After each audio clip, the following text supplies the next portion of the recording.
Yeah, I think you all can hear my voice. Salandru, can you hear my Yes, voice? absolutely. Yeah, thank you. Then, good evening, everyone. Respected venerable sirs, distinguished academics, and dear Dhamma friends. Yeah, in this resplendent evening, we, Department of Pali Studies, Bikshu University of Sri Lanka and Radhapura, organize an online discussion along with a deliverance for the beginners who are probably interested in preaching Dhamma in English, entitled Essentials for Preaching Dhamma in English. Today, our invited resource person is Bhante Kusala, who is currently living in Toronto, Canada, and one of my loving batchmates at University of Peradeniya, Sri Lanka. So, let me introduce the invited key role of the session to you on behalf of my department.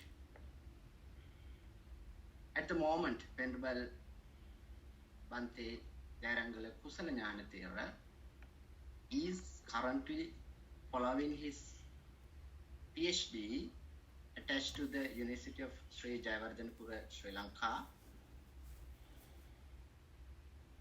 In 2014, he completed Master of Divinity candidate in Buddhist Studies from the Harvard Divinity School, Cambridge. In 2012 to 14, he was able to complete his Master of Philosophy in Pali language from the PGIHS University of Peradeniya. In 2012 to 13, he completed his Master Exchange Student Mindfulness-based research for 1 year from the University of Trento, Italy. In 2012, he completed Master of Arts in Buddhist Studies from the Postgraduate Institute of Pali and Buddhist Studies of University of Carolina, Sri Lanka. In 2012, he was lucky to complete his honors degree in Bachelor of Arts in Pali language with a first class honors degree from the University of Peradeniya, Sri Lanka. At the same year, he completed his Royal Pandit degree for Pali and Buddhist Studies, Sanskrit and Sinhala literature as well from the Oriental Studies Society of Sri Lanka. His academic profile, I selected that Venerable Kusala has received 12 such awards for his academic excellence. And in his academic career, as the research interests are chaplaincy, interfaith traditions, Pali language and literature, Sanskrit studies, Theravada Buddhism, Buddhist doctrine, Buddhist ethics, Buddhist culture, Buddhist meta, Buddhist narratives, South Asian and East Asian studies and intellectual history, comparative and contemporary monasticism, meditation techniques, Buddhist ministry, mindfulness, contemplative studies, Buddhist Ayurveda, Buddhist ordinations, Buddhist nuns, Buddhist ecology, and Sinhala literature. In his working capacity as an academic scholar, from 2010 to now, he has several academic experiences, and many of his studies are based on the above mentioned research. When Bhante Kusala, as an academic, he speaks Sinhala and English in working proficiency. He speaks Pali, Sanskrit in reading proficiency. Then he speaks Prakrit as well in reading proficiency, as well as Burmese, also spoken by Venerable Bhante Kusala, and he has a very good sound knowledge in Italian as his basic knowledge as well. He has presented such presentations to paper presentations, and he has been invited for 3 such seminars as the invited speaker.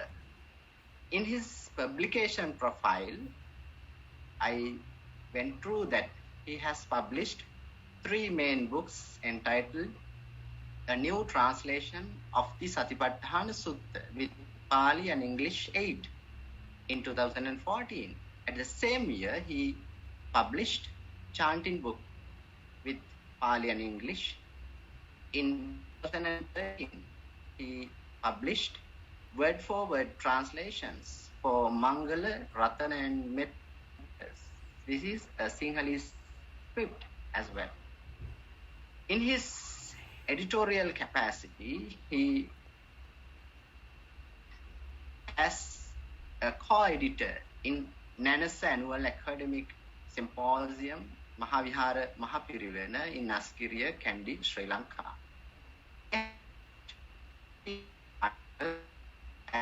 Academic purpose. The online attendees, this discussion will be running for 1.5 hour talk. I cordially and respectfully welcome you, my brother Bhante Kusala. On behalf of Venerable Kirama Vimalatissa, Senior Lecturer and HOD, Venerable Vilgama Vienan, Program Coordinator, and the academic and non-academic staff members of the department, and then I invite you to the session hereafter. This is over to you, Bhante Kusala. Thank you, beloved brother Dhaminda Handruwa. Dear Venerable Kirama Vimalathissa Hamduruwa, the head of the department. Thank you so much for coordinating and inviting me for this event, and Piyananda Hamduruwa and all the staff of the Bikshu University of Sri Lanka and any other academics who are here, and dear Venerable monks and nuns. I'm humbled by the lengthy introduction provided by Dhaminda Hamduruwa. Like he explained, a loving batchmate. I think I love that. I love to hear that.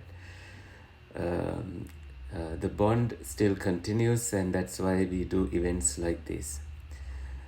So this event, as we discussed previously when we were organizing this, we wanted to really focus on essentials on teaching Dhamma,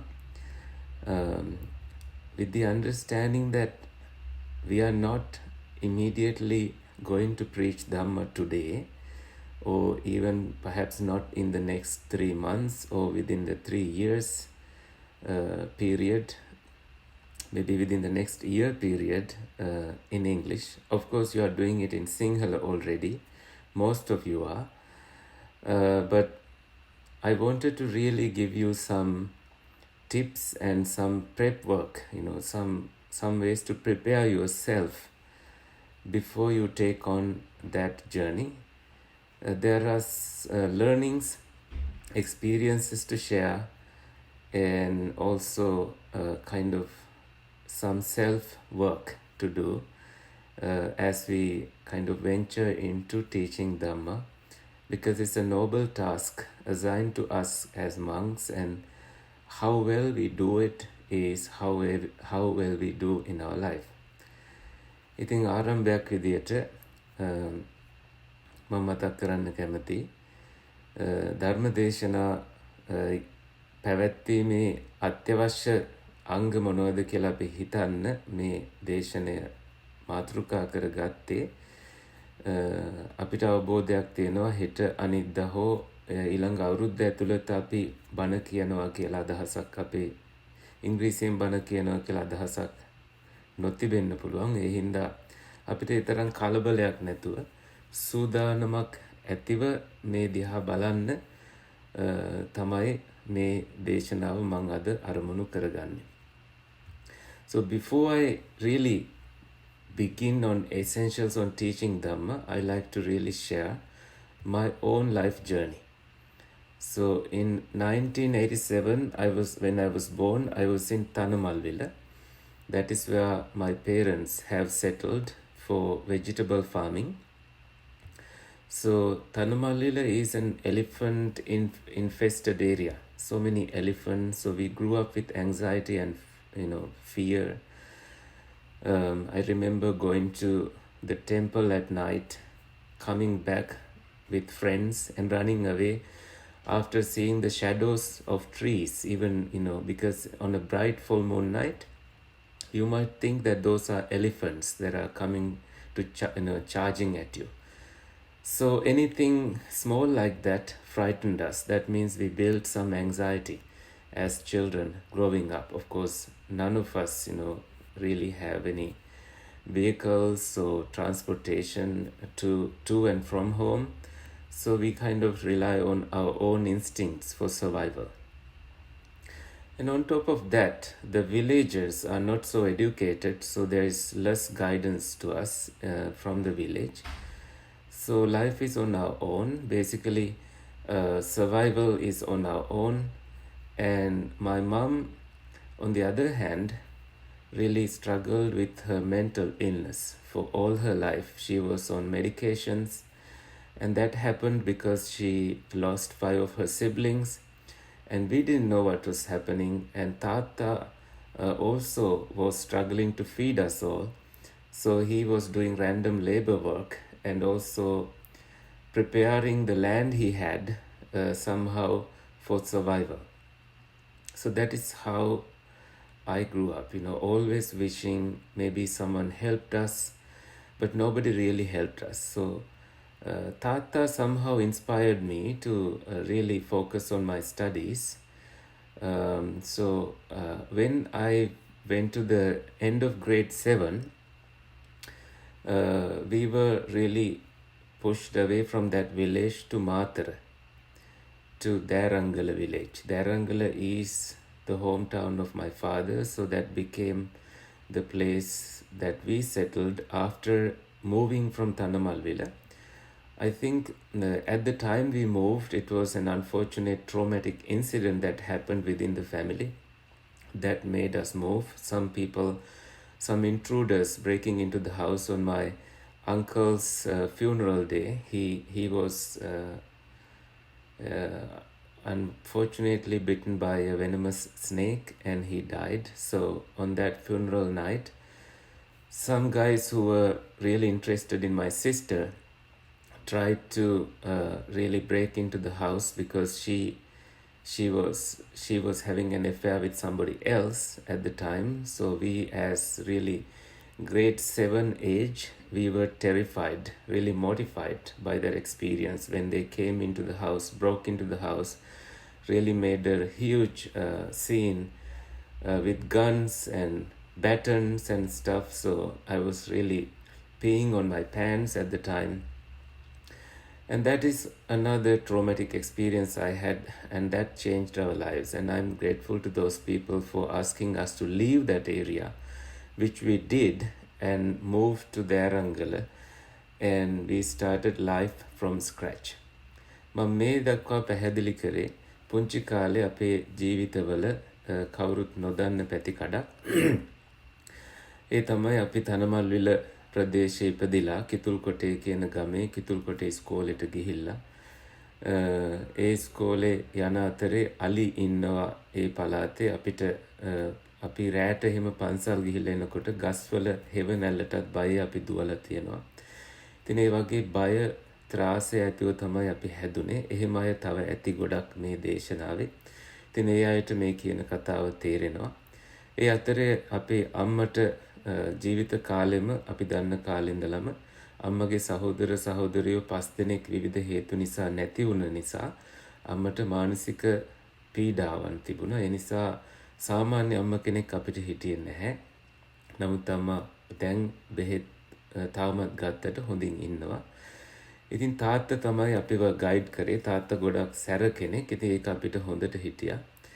තාත්තා එක කුලී වැඩ කර කර අපි 5 දෙනෙක් පවුලේ පෝෂණය කරන්න ලොකු අරගලයක යෙදුණා. තිබිච්ච ඉඩම තනමල්විල ඒ ඔක්කොම අපිට නැති වෙලා ගියා එක අවස්ථාවකදී.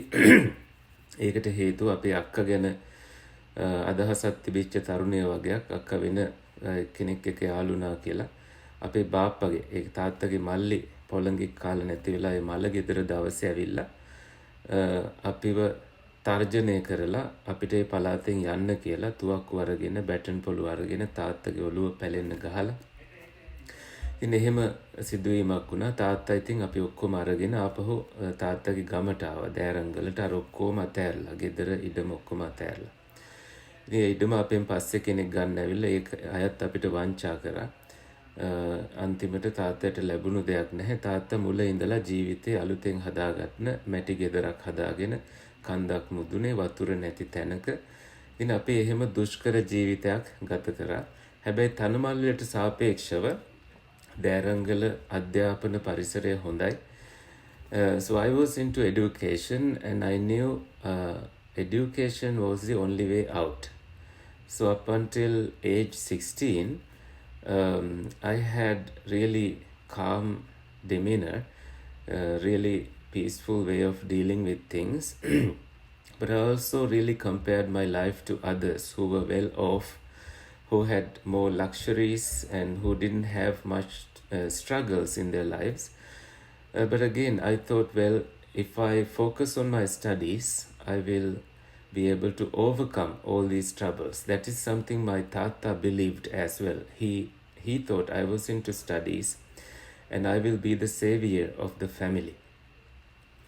So when I was sent to Dharangala school, I remember getting the blessings of the principal, blessings of the teachers there, and especially the English teacher, because she found me a good candidate to teach English because I was doing extra all the time.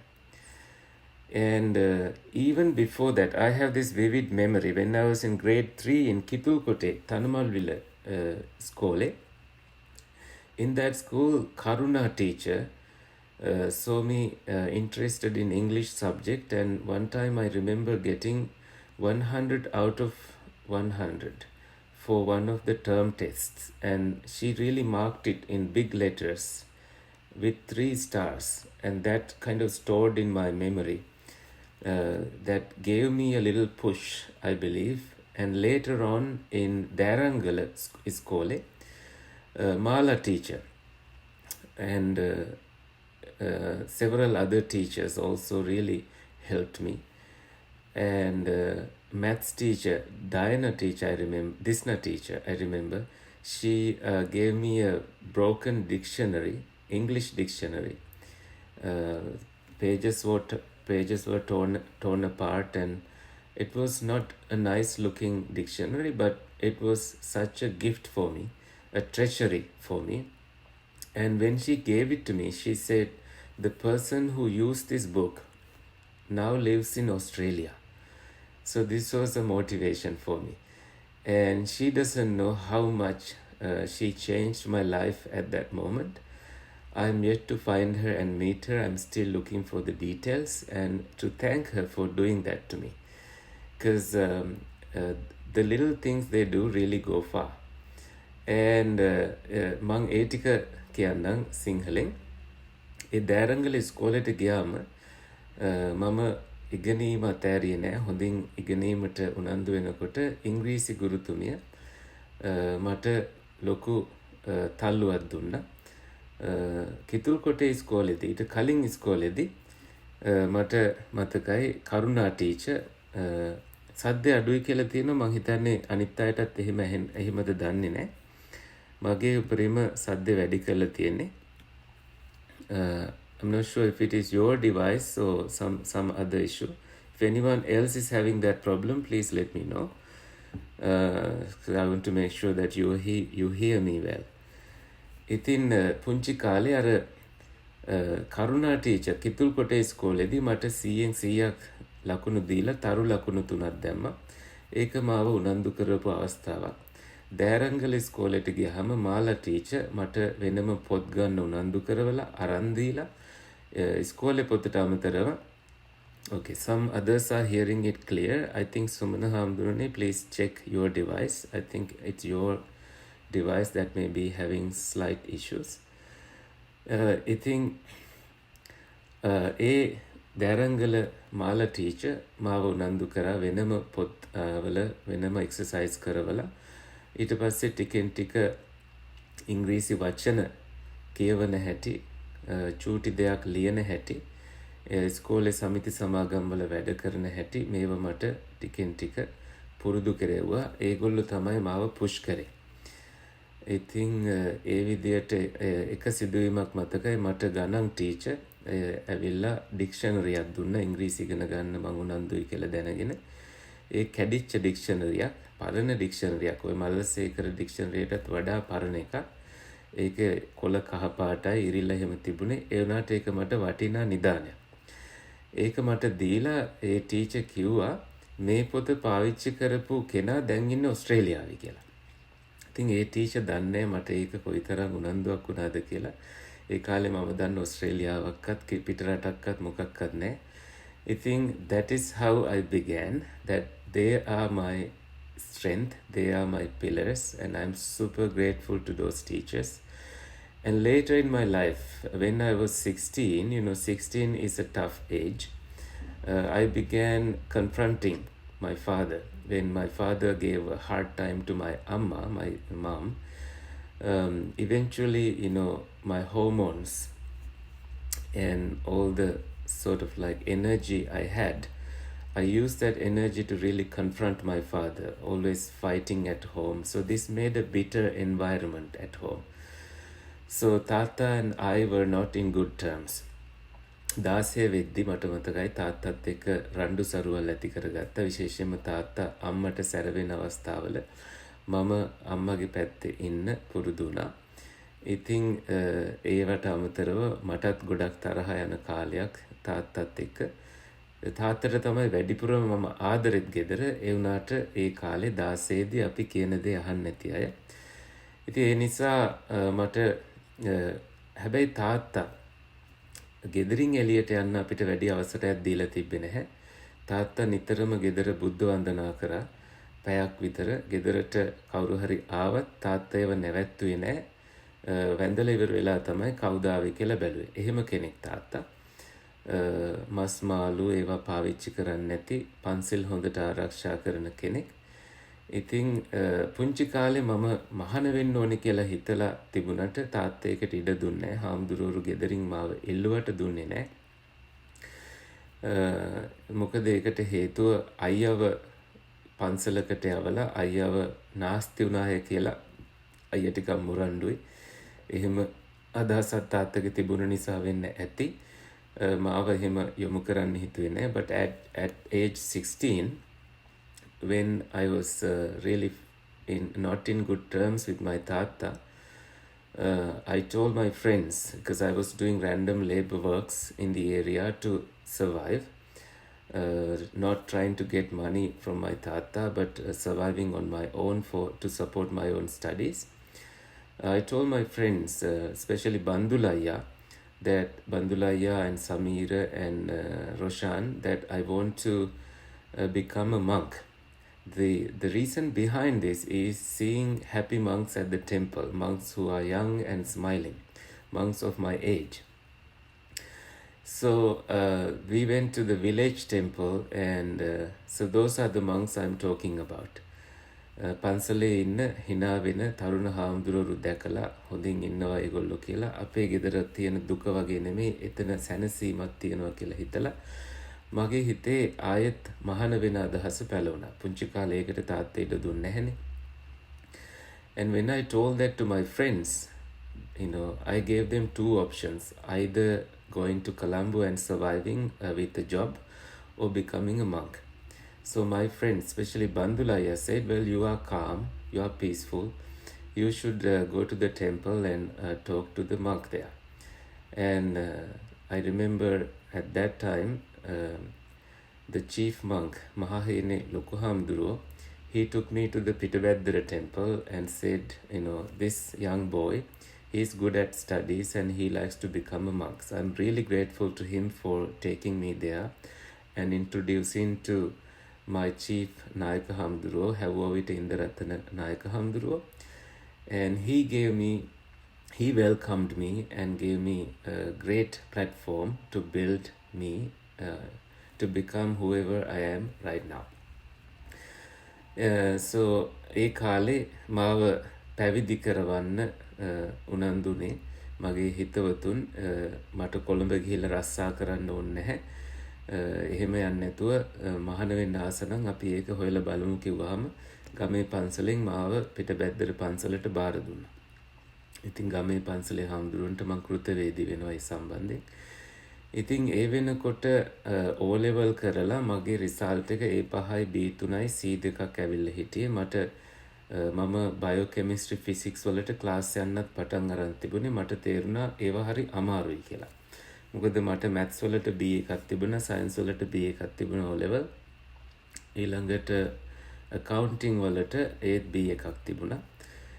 ඒත් මම උත්සාහ කරා ජීවිතේ ගොඩ ගා ගන්න ඕනේ කියලා. ඉතින් අර විදියට හැබැයි පස්සේ පන්සලට ගියාම නායක හම්දුරුකෝ දැන් ඒව කරලා හරියන්නේ නැහැ, පාලි වගේ විෂයන් කරන්න කියලා. ඒ වෙනකොට as you can understand I have not taken any primary Pirivena education. මූලික පිරිවෙන් අධ්‍යාපනයක් ලැබලා තිබුණ නැති කෙනෙක් විදියට මහණ වුණාම I was sent to advanced level classes to Sudarshi Pirivena. That is where I met Vataraggoda Sumana Hamduru. I'm sure you all know him. He was my senior. Really beautiful times at that time. And I was sent to the hostel there without any experience as a monk. And I began studying Pali, Buddhist civilization and Sinhala literature, taking tuition classes. And somehow also trying to polish my English. For English, I remember still studying as much as possible with the teacher in the Pirivena, but I did not go to any tuition classes. That is because there was no time. But at Pirivena, I remember scoring high all the time. Among all the 60 monks who were in the class, I was number one somehow. Even without having primary Pali education. So I was little challenged with that task at the time, but I am grateful to Kabbalakati Sumanananda Hamduru for encouraging me and believing in me and trusting that this process will work for me.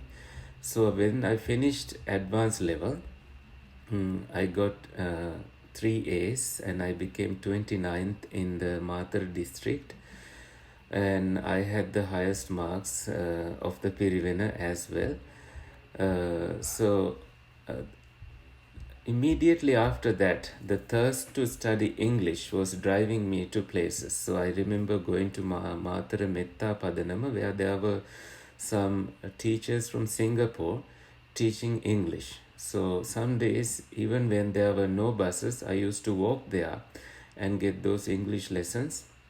They were teaching me how to read stories, like Jataka stories in English. So when I really started putting stories, words together, I was able to understand most of it. So that is how I think I started really using my post A-level time to build my English. And after that, I never gave up. I think when I had to go to Colombo, really before going to Kelaniya University for my first year, there was in between I went to Havelock Town where there were some foreign teachers from UK were teaching English for 3 months, and I took that course. That was also kind of preparing me to lose my fear towards speaking with non-Sri Lankans. But I still had a lot of fear. How do I really communicate in English with non-Sri Lankans or even with educated Sri Lankans? So in Kelaniya, I wanted to study in English medium, but I did not have the opportunity to do so but I liked the staff there. That's why I chose Kelaniya, sort of abandoning Peradeniya at the time, and I chose Kelaniya. But within a year, I realized maybe it's best I study in English. So I applied to Peradeniya again, and then I got transferred to Peradeniya, and I'm grateful to Kirama Vimalathissa Hamguru for really guiding me there and telling me you should come to Peradeniya and study in English medium. Even at that time, it was a huge challenge, but I am sure that was one of the best decisions I made in my life. So from there, when I studied Pali as my major and whatever the other subjects, it was super challenging because we had to do foundation courses and we had to study with those students who had better English background. And I didn't know how to write, I didn't know how to speak, but somehow the whole universe was conspiring to help me. What I mean by that is I met English speaking people in University of Peradeniya. There was a Vietnamese Canadian nun, Gunanusari Bikshuni, and also my friends from Bangladesh who were studying there. So we somehow slowly became fluent in communicating in English. So that is when I realized, writing should not be such a big challenge. But I had to memorize things in the beginning. Went to the library, took 20 bullet points and taking notes and memorizing for each subject. And that's how I started writing. And then as I began writing assignments, I slowly began finding my flow and making less errors and having the ability to express myself. ඒ ටික මං හිතන්නේ වැදගත්. උසස් පෙළ කරන සුදර්ශි පිරිවෙනට ගිය දවසේ ඉඳලා තැන්වල ගිහිල්ලා මං ඉංග්‍රීසි ඉගෙන ගන්න උනන්දු වුණා.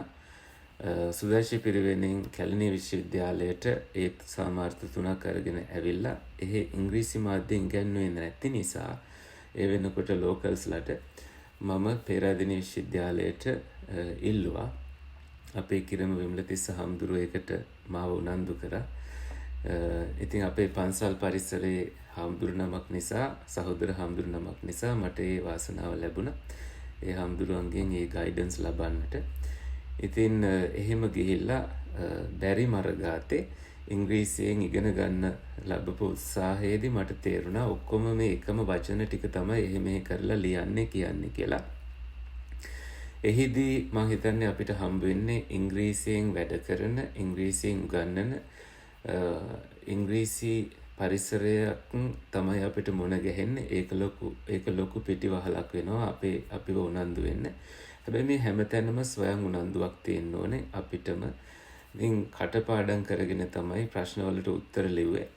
එහෙම කරලා පටන් ගත්ත ගමන තමයි මං හිතන්නේ ටික විශ්වවිද්‍යාලේ ප්‍රථම පන්ති සාමාර්ථයක් අරගෙන paper presentations එහෙම කරන්න පටන් අරගෙන ඒ ගමනේදී තව අත්දැකීම් හදාගෙන ඔය කියපු awards එහෙම ලබාගෙන ටිකෙන් ටික අධ්‍යාපනය හරහාම තමයි ගොඩ ආවේ. ඉතින් for 5 years after I became a monk, Tata did not talk to me. But now he is in good terms with me. He is a Buddhist monk. He's now living in Kandubada Buddhist Center, and Amma has almost fully recovered. That is a separate part of my life. But how did I really begin giving Dhamma talks in English? So when I was taking Pali studies at University of Peradeniya, and because my choice was to study in English, although I was not good at English communication at the time, I had this one goal. I wanted to somehow give short Dhamma talks in English. This was kind of planted in me. So I thought if I polish my English, I will be able to do that eventually. So after finishing my undergraduate program, I wanted to study abroad, and I thought this was one way for me to get exposure in foreign culture. So the first available scholarship for me was the Erasmus Mundus scholarship that was granted to me to study in University of Trento in Italy. So I chose that and I went there. It was a new culture, really humble beginnings there too, learning how to survive in that culture without knowing anybody.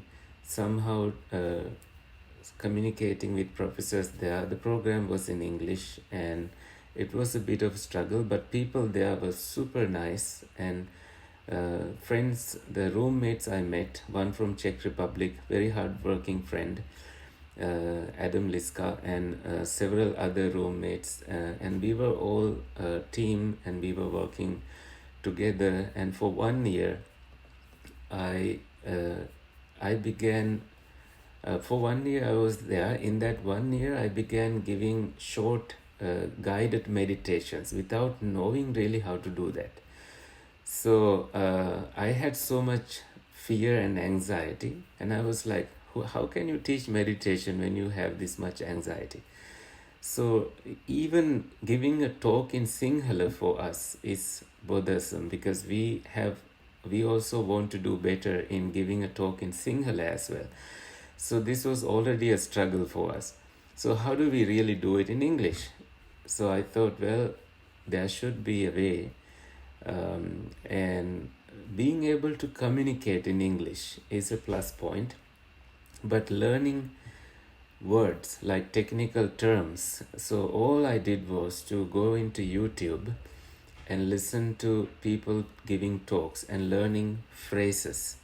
So this was also the way I learned how to give talks in Sinhala.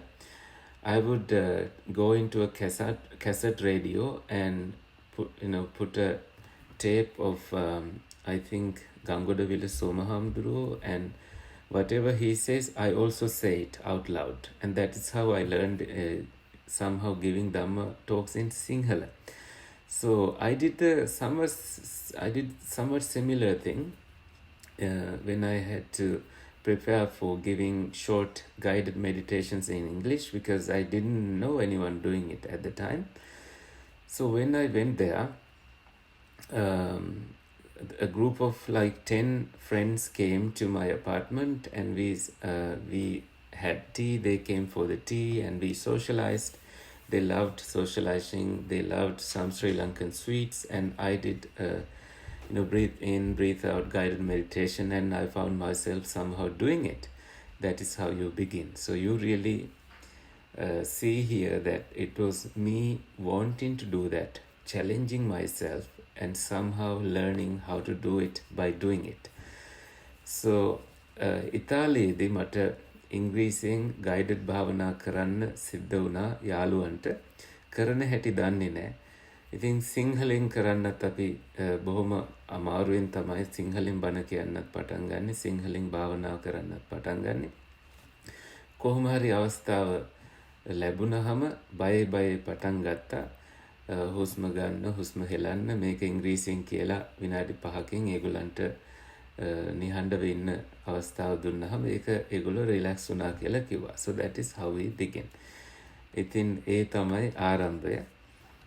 මේ ටික මම කිව්වේ somehow කොහෙදී හරි අපි පටන් ගන්න තැනක් තියෙන නිසා.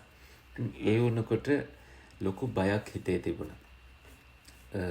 අපිට ඉංග්‍රීසි වරදී කියලා අපිව ජජ් කරයි කියලා බැලුවහම ඒ බය ඒ ඔක්කොම තිබිලා තියෙන්නේ තමා විසින්ම තමන්ට දීපු බය ජජ්මන්ට් එක තමයි. ඉතින් හැබැයි මම මේක අවධාරණය කරන්න කැමති කවුරු හරි හාමුදුරු නමක් හරි භික්ෂුණියක් හරි හිතාගෙන ඉන්නවනම් පිටරට ඇවිල්ලා ඉංග්‍රීසි ඉගෙන ගන්න කියලා ඒක වෙන්නේ නැති දෙයක්. මොකද මෙහෙට ආවහම අපි ගොඩක් වෙලාවට පන්සල් වලට තමයි සම්බන්ධ වෙන්නේ. මෙහි ඉන්න දෙමව්පියෝ ඒ අයගේ දරුවෝ අපිත් එක්ක ඉංග්‍රීසි කතා කරනකොට ඒගොල්ලෝ කියනවා ආහා පුතා සාදුත් එක්ක සිංහලෙන් කතා කරන්න කියලා. එහෙම කියන්න හේතුව තමයි ඒ දෙමව්පියන්ට ඕන අපිව පාවිච්චි කරලා ඒ දරුවන්ට සිංහලෙන් කතා කරන්න අවස්ථාව ලබා දෙන්න. එහින්ද ඒගොල්ලන්ගෙන් අපිට ලැබෙන ඉංග්‍රීසියක් නැහැ. ඉතින් ගොඩක් වෙලාවට ඉංග්‍රීසියෙන් කතා කරන්න එන්නේ ඒ ළමයි බොහොම කලාතුරකින්.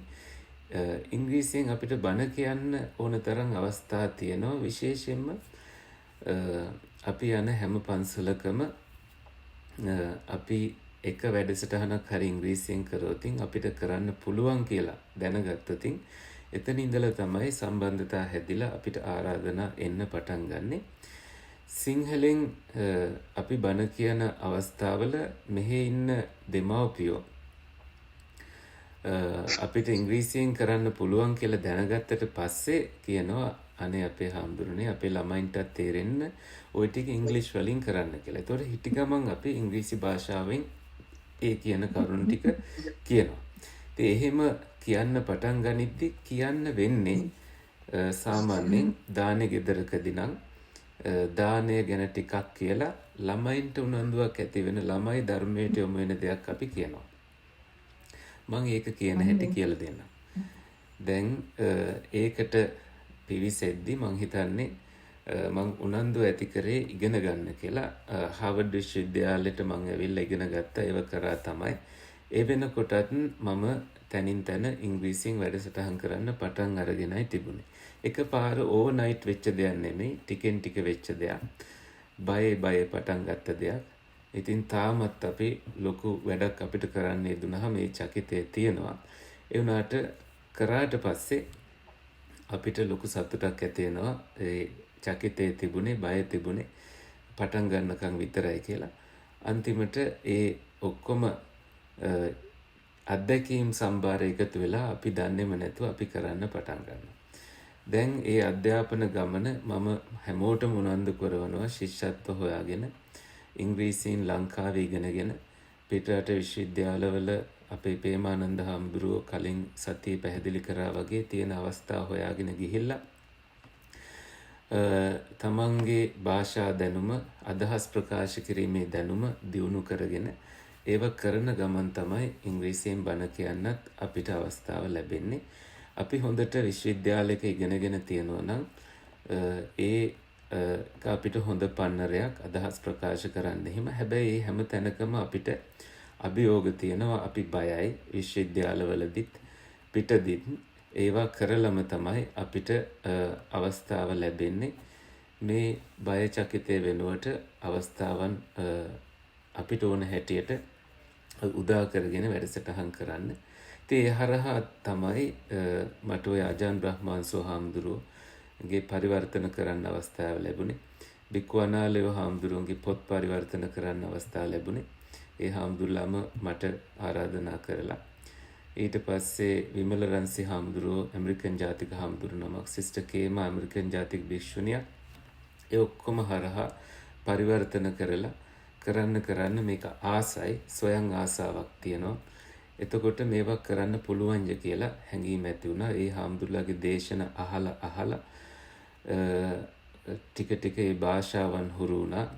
මොකද අජාන් බ්‍රහ්මංශ හාමුදුරුවෝගේ දේශන හරි හාස්‍යයෙන් යුක්තයි. ඒවා අහද්දි උනන්දුවක් ඇති වුණා. තේරෙන්න ගත්තා. ඉතින් ඒ ස්වයං උනන්දුව කියලා මම අදටත් විශ්වාස කරනවා. ඒකට අමතරව අපි ඉන්න පිළිවෙල කතා බහ කරන පිළිවෙල අපි කාලය කළමනාකරණය කරගන්න හැටි අපේ ශරීර සෞඛ්‍ය ඔය ඔක්කොම අපේ ජීවිතයේ ගොඩනගන්න අපිට උපකාරී වෙනවා. දැන් ඒ ජීවිත කතාවෙන් දෙන උනන්දුව දීලා මං හිතන්නේ අවසන් මොටිවේෂන් එක දීලා අවසන්. දැන් අපි බලමු අපිට පිටරටක ඇවිල්ලා සාමාන්‍යයෙන් සිංහලෙන් කරන්න පුළුවන් වැඩසටහන් සිංහල අය විතරක් ඉන්න තැන්වල. හැබැයි හිටි ගමන් ඉන්නවා සිංහල අයගේ ගෙවල් වලටත් ඇවිල්ලා එයාගේ විදේශික යාළුවෝ. අපි තමයි මෙහි ඉන්න විදේශිකයෝ. උනාට මේ රටේ ඉන්න අය සුදු ජාතික අය ඇවිල්ලා ඒ ගෙවල් වල ඉන්නවා. එතකොට අපිට බෑ සිංහලෙන්ම වැඩසටහන් කරන්න. එහෙම කරන අය හාමුදුරුවෝ ඉන්නවා. එනකොට අපිට පුළුවන් නම් සරලව ඉංග්‍රීසියෙන්ම ඒවා කියලා දෙන්න. ඒක හරි වැදගත්. හැබැයි අපි අමතර කිසි දෙයක් කරන්නේ පන්සිල් දෙන එක ආදී අපි සිංහලෙන් ඉංග්‍රීසියෙන් කරන්න අපිට හුරු කරගන්න පුළුවන්. අපි ඒ වුණාට අමුතු දෙයක් අපි සාමාන්‍ය මිනිස්සු හම්බුනාම hi hello කියලා කතා කරනවා මිසක් අපි may the triple gem bless you ඒවා කියන්නේ යන්නේ නැහැ. ඒක ටිකක් ඔඩ් වගේ. මොකද මෙහි ජාතිකයන්ට සමීප වෙන්න අපි hello how are you are you from here ඒ වගේ are you from Ontario කියන්නේ අපි ඉන්න Toronto තියෙන province එක. ඒ වගේ අපිට සමීප වෙන්නට පුළුවන්. එතනින් එහාට අපි ඒ වැඩසටහන කරගෙන යද්දී අපි සංඝික දානයකට ගිහිල්ලා නම් ඉන්නේ. අපි සාමාන්‍යයෙන් ඒක කරන්නේ කොහොමද? දැන් ඊටත් කලින් අපි බලමු පන්සිල් දෙන එකත් අපි දෙන්නේ පාලියෙන් වුණාට ඉංග්‍රීසියෙන් කියන විදියක් තියෙනවා. සාමාන්‍යයෙන් මෙන්න මෙහෙම කියන්න පුළුවන්. Please recite Namo Tassa 3 times to observe 5 precepts. අපි සිංහලෙන් ඕකන කියන්නේ නමස්කාරය 3 වතාවක් කියන්න පන්සිල් සමාදන් වීම සඳහා. ඉංග්‍රීසියෙන් ඕක කියනවා දන්න අය එතකොට නමෝ තස්ස කියනවා 3 times. එතකොට අපි බුද්ධං සරණං ගච්ඡාමි මේ ටික කියනවා. Please recite නමෝ තස්ස 3 times to observe 5 precepts. ඒක අපි normal spoken language එකකින් කියනවා. confidently කියනවා. Please recite නමෝ තස්ස 3 times to observe 5 precepts. එහෙම නැත්නම් to receive 5 precepts. පන්සිල් ලබා ගැනීමට කියලා අපි සිංහලෙන් කියන එකම ඉංග්‍රීසියෙන් කියනවා. ඊළඟට let us offer the Buddha Puja to the supreme living qualities of the Buddha. බුදුරජාන් වහන්සේගේ ජීවමාන ගුණ සමුදායට අපි බුද්ධ පූජාව පූජා කරමු කියලා කියනවා. ඒක අපි සාමාන්‍යයෙන් සිංහලෙන් කියන එකම තමයි. let us ඊට පස්සේ අපි කියනවා let us bring our palms hands closer to the heart. මෙහෙම කියනවා. අපේ අත් හදවතට සමීප කරගමු.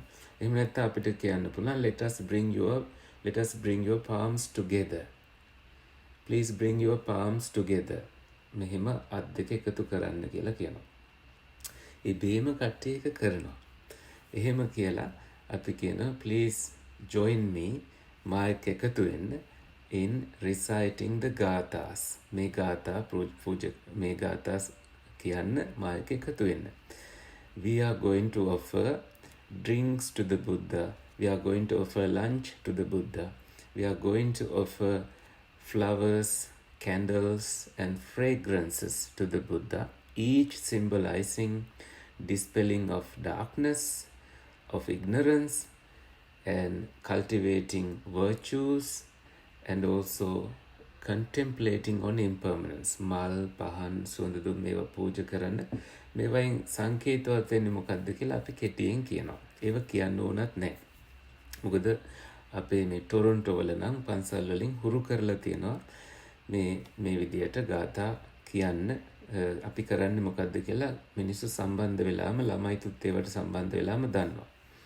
ඊට පස්සේ ගොඩක් අය ගාථා දන්නවනේ. Let us now offer the dana to මහා සංඝ. අපි මහා සංඝ රත්නයට දානය පූජා කරමු කියලා කියනවා.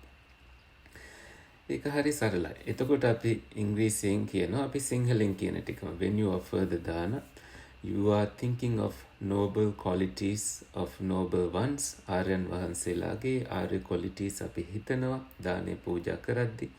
You are not only offering it to the monks who are present here, you are offering it to monks in the past, monks in the future, monks in the present, and these monks are uncountable, like innumerable. ගුණයෙන් ගණනෙන් කියන්නට අමාරුයි. Their qualities are infinite. ඔහොම අපිට අපේම වචනෙන් කියන්න පුළුවන්. හැබැයි ඒකේ අද්දී අපි ශ්‍රද්ධාව ඇති වෙන වචනෙන් අපි ශ්‍රද්ධාව උපදවාගෙන කියනකොට මේ මැසේජ් එක ලස්සනට ශ්‍රද්ධාව ඇති වෙන විදියට ඩිලිවර් වෙනවා. එහෙම කියලා අපි බණක් කියද්දි දැන් අපි දාන සාංගික කරලා අපි දැන් පිරිත් චුට්ටක් කියනවා. පිරිත් කියද්දි අපි කියනවා we are now going to offer a blessing chanting to all of you, wishing you good health, happiness, healing and success in your lives. අපි එතකොට පිරිත් කියලා ඔබට සිතක් වේවා, සාන්තියක් වේවා, හැම සැනසෙල්ලක්ම වේවා කියලා ප්‍රාර්ථනා කරන්නයි යන්නේ. We do it out of compassion කියලා කියන අපි කරුණාවෙන් මේක කරන්නේ. and with benevolence and loving kindness කියලා කියන මේ සරලව මේ confidently මේ ටික කියනකොට කවුරුත් හරි ආසාවෙන් ඒකට සම්බන්ධ වෙනවා. එතකොට මගේ YouTube channel එකේ දාලා තියෙනවා පිරිත් අනුශාසනාවල් කරලා දාන සංගික කරන අවස්ථාවල ඒවත් මං හිතන්නේ පොඩි හාමුදුරුවෝට ඉගෙන ගන්න ඕන නිසා කරලා දාලා තියෙනවා. කියපු බණ දාලා තියෙනවා. මේ ළඟදි මං කරා back to school කියලා university students ලට program එකක්. ඒක මම රෙකෝඩ් කරලා දාලා තියෙනවා. බන්තේ කුසල කියන YouTube channel එකට ගිහිල්ලා බලන්න. මම ඒකේ link එක එවන්නම්.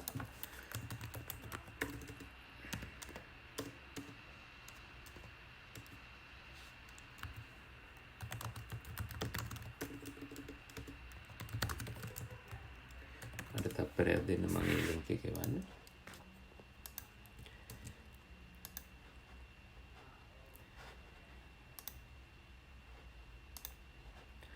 ඒක මං දාන්නෙම හාමුදුරුවෝට ඉගෙන ගන්න ඕන හින්දා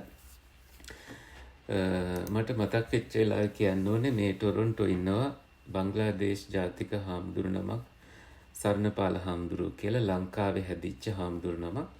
ඒ හාමුදුරුවෝ හොඳට ඉංග්‍රීසියෙන් සිංහලෙන් බෙන්ගාලි වලින් වැඩසටහන් කරනවා බලාගෙන ඉඳලා මට විශ්වවිද්‍යාලය හාවර්ඩ් විශ්වවිද්‍යාලය යන කාලේ මම මෙහෙට ආවේ ටොරොන්ටෝ වලට දායක මහත්තයෙක්ගේ ආරාධනාවෙන්. ඒ හාමුදුරුවෝ වැඩසටහන් කරනවා බලන් ඉඳලා මම ගොඩක් ඉගෙනගෙන තියෙනවා. මම ඒ දේශන අහන් ඉඳලා මම ටයිප් කරගන්නවා. එතකොට මටත් එහෙම කියන්න ආසාව තිබිච්ච නිසා. පස්සේ ටික ටික ඒ හාමුදුරුවොත් එක්කම අපි වැඩ කරන තත්ත්වයටපත් වෙලා දැන් අපිට ඒව හරි පහසු වෙලා තියෙනවා. ඊට පස්සේ මම පොතකත් ටයිප් කරලා දේශන රෙකෝඩ් කරලා ඒ පොතත් මම අනිත් අය අතරේ බෙදලා දෙන්න පුළුවන්. මම ඒක ධම්මින්ද හාමුදුරුවන්ට අපේ කිරම හාමුදුරුවන්ට එවන්නම්. ශිෂ්‍යයන්ට ඒක හාමුදුරුවන්ට ලබා දෙන්න. ඒකේ තියෙන්නේ අපි කරපු දේශන ඉංග්‍රීසියෙන් කරපුවා එකතු කරලා පොඩි එකතුවක් තියෙනවා. ඉතින් එතකොට මම අර කිව්වනේ සාංගිකව දානේ පූජා කරලා පිරිතුත් කියලා අන්තිමට පොඩි දේශනයක් අපි දෙනවනේ බුක්තානුමෝදනාව කියලා. ඒ වෙලාවේ අපිට ළමයින්ට කතා කරන්න ඕන නොතින් අපිට පුළුවන් ස්ටෝරි එකක් පාවිච්චි කරන්න. මම මේ ළඟදි කියපු ස්ටෝරි එකක් තමයි මෙන්න මේ ස්ටෝරි එක. අපි dear children එහෙම කියන්න ඕනේ නැහැ. අපි කියන්නේ මම මේ කියන එක lively මේ ළමයින්ටම දෙන එකක් කියලා මෙහෙම හිතන්න. Now I am going to speak to the young children here. And I like to share a story of mindfulness. This story is from a famous teacher called Thich Nhat Hanh. He passed away early this year, and when he was a novice monk, his teacher told him to do something for him. So this novice monk got super excited. He slammed the door behind him. And his teacher noticed this and called him again and told him, "My dear child, please close the door again." And at that time, with full of his being, with full mindfulness, this novice monk closed the door, and his teacher never had to remind him again. Now children are giving all the attention to me. And later, when Thich Nhat Hanh became a big teacher, he was traveling all around the village, all around the world, and he built a place called Plum Village in France. So this time, about 30 years later, he was in Connecticut in the United States in a monastery of a Trappist monk named Thomas Merton. So now you have remembered these names. So this is impressive. They remember. They know that we know what we are talking about. And this Thich Nhat Hanh told the Trappist monk Thomas the story from his childhood about the incident of closing the door. And Thomas told him, "Well, I have noticed how you closed the door without you even telling me that you were closing it mindfully." So Thich Nhat Hanh was humbled by that response. Having spent several days in Connecticut, he went back to Plum Village, and Thomas gave a talk about this incident to his listeners, to his audience.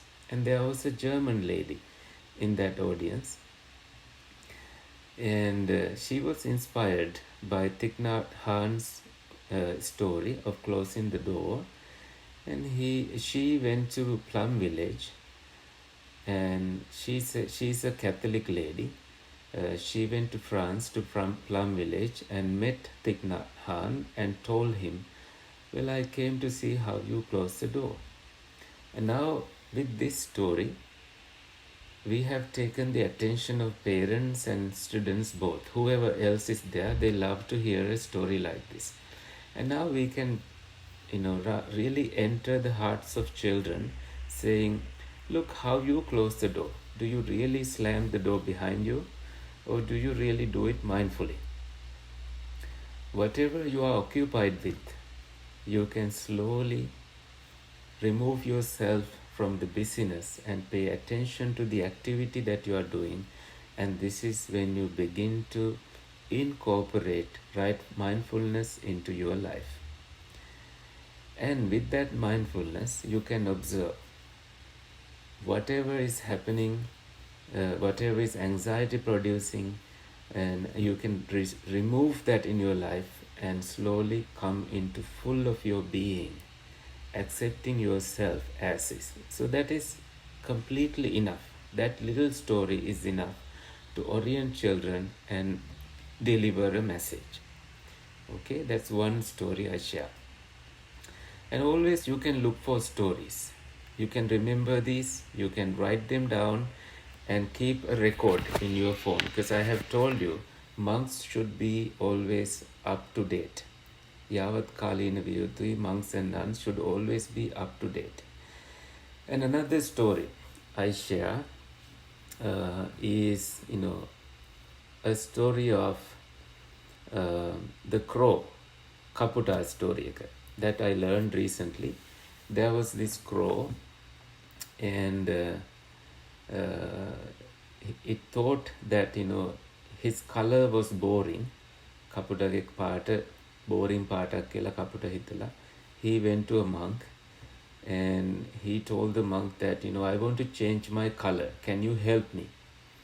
So the monk said, "Well, I can do that, of course, but why don't you ask the swan in the lake whether he is happy with his color?"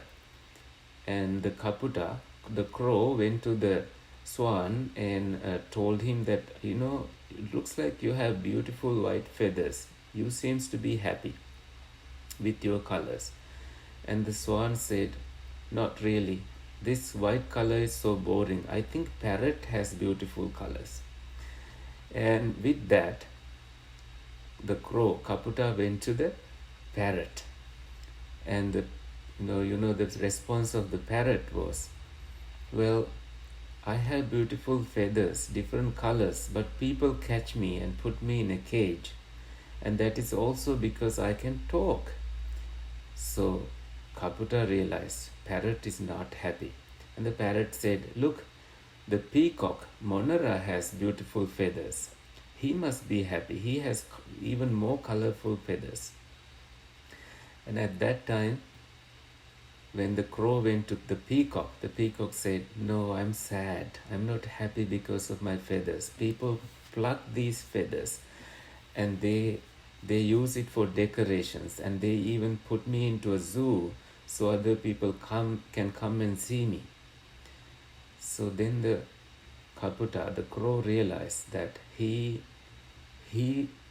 didn't have to look elsewhere to be happy. He didn't have to change himself. He didn't have to change colors. So Kaputa went back to the monk and said, No, I am not changing my colors. I am happy as I am." So with that story, I am telling children or whoever else listening to this story that, if you think that you are not in a better place, think about this Kaputa. You will look elsewhere and find that everyone has their own ways of suffering. And when you accept yourself as you are, you can begin to evolve into a greater place. And with that, I tell the children, observe whether your own intelligence is serving you. Tamange buddhiya tamantama උදව් කරනවද කියලා හිතන්න. තමන්ටම යහපතක් කරනවද කියලා හිතන්න. Your intelligence may be hijacked by hormones, may be hijacked by emotions, may be hijacked by drugs or alcohol, may be hijacked by computer games, electronics, or may be hijacked by overconsumption of food. So you can bring all the issues that children are facing, and this is something lovely that you can do, because parents are trying to teach children to orient them into greater life goals. Sometimes children focus on killing themselves or even playing too much of computer games, mobile phone device addiction, electronic addiction, social media addiction. So you can, as a monk who observes these tendencies, you can incorporate them into your teaching. And this is where you can change the way of thinking of children. And this is where you can use little Dhamma Padagathas like Mano Pubbangama Dhamma. If you speak with pleasant mind, if you speak and act with positive emotions, positive things happen to your life. If you speak and act with negative emotions, negative things going to happen in your life. So that's where you enter Dhamma. You can use Uttanavato Satimato in a creative way, saying these are pillars that you can build your life. You can begin with 5 precepts and say it's like a vehicle with 5 pieces in it, with a steering wheel, 4 wheels, and a bonnet, and brake fluid and brakes. If any of these are missing in your life, you can tell children, well, you are going to not go to your destination in life. Therefore, always say no to drugs and alcohol. Always say no to harmful things. Always try not to act upon what you experience in computer games, like killing and harming other beings. Do not take things personally. You can teach Dhamma through these techniques. I guess I covered, there are so many things. I think experiences come to you as you begin teaching and as you understand the society.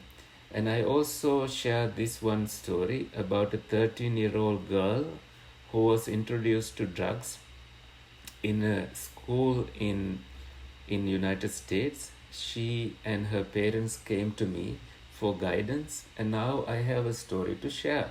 And I learned all that story and I share that with children here to say that even girls who are 13 years old, who can be good at maths, they can have their favorite teacher but still get into trouble. Because this girl, she was introduced to drugs by 2 of her friends, but this girl was really genius at maths. And just before a maths test, she was given drugs by 2 of her friends. And this girl said, well, I don't want to have it. But she did have it anyway. And during the test, during her favorite maths test, she felt high. That means she felt the drug in her body. She started throwing up. And she began screaming and yelling at his favorite teacher, at her favorite teacher. And the teacher got freaked out. Teacher Baivela ran to the principal ළඟට ගිහිල්ලා. She told the story, and the principal came and found out what had happened.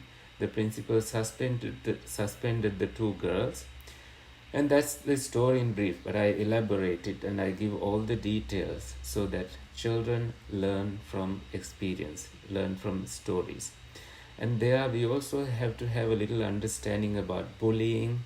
මොකද මෙහි ඉන්න parents ලගේ children ලගේ color එක white නෙමෙයි. අපේ color එක සුදු නෙමෙයි. ඒ හින්දා අපිව bully වෙන්න පුළුවන්. ඒ කියන්නේ අපිට අඩන්තේටන් වලට පත් වෙන්න පුළුවන්. ඒ වගේම අපිට අදහසක් තියෙන්න ඕනේ මේ රටේ තියෙන colors ගැන. කළු ජාතික, සුදු ජාතික හැමෝම ගැන. අපි මේ වචන sensitive. අපි සාමාන්‍යයෙන් බුදුදහමේ තියෙනවා මෙහෙම කියලා අපි සෙන්සිටිව් දේවල් කියන්නේ යන්නේ නැහැ. ඒ කියන්නේ එක හාමුදුරු නමක් හම්මලව සද්ධාතිස්ස සෙන්ටර් එකට ගිහිල්ලා ඉංග්ලන්ඩ් වල බණකදී කියලා තියෙනවා කෙනෙක් කළු වෙලා ඉපදෙන්නේ කර්මය නිසා කියලා. එහෙම දේවල් අපි කියන්නේ යන්නේ නැහැ. එහෙම අපි කියන්න ගියොත් මෙහි ලොකු ප්‍රශ්නයක් ඇති වෙනවා. මොකද එහෙම එකක් මෙහි පේන්නේ නැහැ. කළු අයත් හොඳට සැපසේ ජීවත් වෙනවා, සුදු අයත් සැපසේ ජීවත් වෙනවා. ඒ වගේ අර අපි නොදන්න දේවල් අපි කියන්න හොඳ නැහැ. හැමෝමටම පොදු ධර්මයක් තමයි අපි කියන්න ඕනේ. ඒ වගේ සෙන්සිටිව් දේවල් කියන්න ගියාම අපිව ඉබේම කැපිලා යනවා. ඒ හින්දා අපිට තියෙනවා. ඊට පස්සේ මෙහෙදී අපි කාන්තාවන්ව මෙහෙදී නෙවෙයි ලංකාදිවත් කොහෙදිවත් භික්ෂුණීන්ලට අපි හොඳ තැනක් දීලා කතා කරන්න ඕනේ. අපි භික්ෂූන්ලා විදියට ඒ අයට ගරු කරන්න ඕනේ. මොකද මෙහි ලංකාවේ හැමතැනම භික්ෂුණීන්ලට ලොකු සේවයක් කරන්න පුළුවන්. ඒක ලෝකෙන් හඳුනාගෙන තියෙනවා. So we need to be respectful toward women as well. වගේම අපි පොඩි ළමයි එක්ක වැඩ කරද්දී ළමයිව ඕනට වැඩි අතපත ගන්න ඒව අපි කරන්න හොඳ නැහැ. එහෙදී අපි කල්පනාකාරී වෙන්න ඕනේ. ළමයි කවදා හරි රිපෝට් කරොත් අහවලා මාව ඇබියුස් කරා කියලා. ඒක පස්සේදී හරි ලොකු ප්‍රශ්නයක් වෙන්න පුළුවන්. එහෙම වෙලා තියෙනවා. ඒ නිසා තමයි මම එහෙම කියන්නේ. ඊළඟට මෙහෙට ආවට පස්සේ අපි යන එන තැන් පිළිබඳව ලාංකික අය හොඳ අවධානයෙන් ඉන්නේ. ඒ නිසා අපි බොහොම අපේ චරිතය ඉමේජ් එක ගැන හිතද්දී අපි පාටි වලට ඊට පස්සේ කානිවල් වලට ඊට පස්සේ වෙනත් අපේ විනෝදාත්මක දේවලට යන්න පුළුවන්, සැපෙන් ඉන්න පුළුවන් කියලා එහෙම හිතාගෙන එන්න හොඳ නැහැ. ඒවා අපිට නුසුදුසු දේවල්. එතකොට අපි හිතන ධර්ම ප්‍රචාර කටයුතු අපිට සුවසේ කරන්න හම්බෙන්නේ නැහැ. මොකද අර කිරි ටිකට ගොම බිඳුවක් වැටුණා වගේ අපි යට ඒක තියෙන නිසා. ඒකට අපි කරන්න යන සේවය අපිට කරන්න බැරි වෙනවා. ඊළඟට අපිට අවධානයක් තියෙන්න ඕනේ මෙහි LGBTQ ප්‍රජාව ගැන. විශ්වවිද්‍යාලවලදී මේක ගැන අපිට හොඳ අවබෝධයක් ලැබෙනවා. LGBTQ ප්‍රජාව විතරක් නෙමෙයි වෙනත් බෞද්ධ සම්ප්‍රදාය ගැනත් අපිට ගෞරවයක් අවබෝධයක් තියෙන්න ඕනේ. His Holiness Dalai Lama පිළිබඳව අපිට ගෞරවයක් තියෙන්න ඕනේ. ඉතින් කොරියන් බුදුදහම, ජපනීස් බුදුදහම මේවා ගැන අපිට ගෞරවයක් තියෙන්න ඕනේ. ලංකාවේ අපිට හමු නොවිච්ච ඒ දේවල් මෙහි තියෙනවා ලෝකේ. ඒව පිළිබඳව අපිට අවබෝධයක් තියෙන්න ඕනේ. විපස්සනා භාවනාව මේ අපිට කියලා දෙන්න කිව්වොත් අපිට ඒක ස්ටඩි කරලා කියලා දෙන්න අපි චූටි අවබෝධයක් තියෙන්න ඕනේ. ඒ වගේම කාලය කළමනාකරණය කර ගැනීම, දේශන පවත්වන්න අපි ආස වුණත් අපි විනාඩි 5න් අවශ්‍ය මැසේජ් එක කොහෙරන්ට්ලි කියලා ඉවර කරන්න පුළුවන් වෙන්න ඕනේ. මයික් එක අපේ අතට හම්බුනායි කියලා අපිට කොන්ෆිඩන්ට් තිබුණායි කියලා පැය ගණන් කතා කරන්න ගත්තොත් අපිව කැපිලා යනවා. ඒ හින්දා කෙටි වෙලාවකින් සරලව දෙයක් අපිට කියලා දෙන්න අපි පුරුදු වෙන්නත් ඕනේ. ඒක හරිම වැදගත්. මං කිව්වනේ අර LGBTQ ප්‍රජාව කියලා. ඒ අයට අපි ගරු කරන්න. ඒ අය අපි පිරිමි කෙනෙක් නම් ඒ අය කැමති she කියලා කියන්න නම් ඒකට අපි විශ්වවිද්‍යාලවල අපිට ඒගොල්ලෝ ඉන්ට්‍රොඩියුස් කරද්දී පන්තියේදීම කියනවා මම කැමති මම she කියලා කියනවා නම් කියලා පිරිමියා. අපි එතකොට she her කියලා අපිට කතා කරන්න පන්තියේදී පිටතදී අපිට ඒ හිතවත්කම් ඉබේම හැදෙනවා. ඉතින් ඒවට අපි අවධානයක් තියෙන්නට ඕනේ. ඉතින් ඒ විදියට තමයි මම හිතන්නේ මේ අත්දැකීම් ටික මම බෙදා ගන්න කැමති වෙන්නේ. දැන් ඊටු විනාඩි 15 අපේ හාමුදුරට ප්‍රශ්න තියෙනවා නම් අහන්න කියලා මම යොමු කරනවා. දැනට මම නතර වෙන්න නැත්නම් මට කියව යන්න පුළුවන් දිගටම. එහෙම ඕන නැහැ. මං හිතනවා ආරම්භයක් ගන්න මේ කියපු ටික උදව් වෙන්නේ නැති කියලා.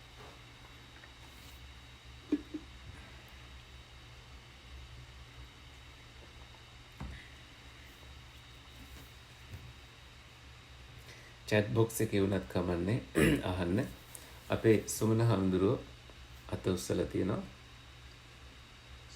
තෙරුවන් සරණයි හාමුදුරන්ගේ ස්ටෝරි එක හරිම මේ රසවත්, හරි ආදර්ශමත් කතාවක්. ඇවිල්ලා තියෙන ජීවිත පරිසරයේ ඊළඟට හාමුදුරුවෝ එකතු කරපු අත්දැකීම් ටික හරිම වටිනවා. මේ රට යන්න බලාගෙන ඉන්න හාමුදුරු කෙනෙක් ඉන්නවනම් ඊළඟට අපි ඇක්සිඩන්ට් ඕන හැටි ඒ කටයුතු ඉතාමත් ගතිනාට සමහර වෙලාවට අහන්නේ දැන් අපි මගේ අත්දැකීම අනුව අපිට භාවනා අපි පොතෙන් දැනගත්තා නම් උගන්වන්න අමාරුයි. ඒ කියන්නේ හේ ඉන්න අය බොහෝ වෙලාවට භාවනා දන්න හැම තැනම ගිහිල්ලා හොඳට අවබෝධය කියන්නේ දැනුම තියෙන අය භාවනා පිළිබඳ අපි ඒගොල්ලෝ අහන්නේ මගෙන් එක දවසක් ඇහුවා මට විසුද්ධි මාර්ගේ තියෙනවා කියන්න එපා මේ මගේ අත්දැකීම ඔයාගේ භාවනා එක්ස්පීරියන්ස් කියන්න කියලා කිව්වා.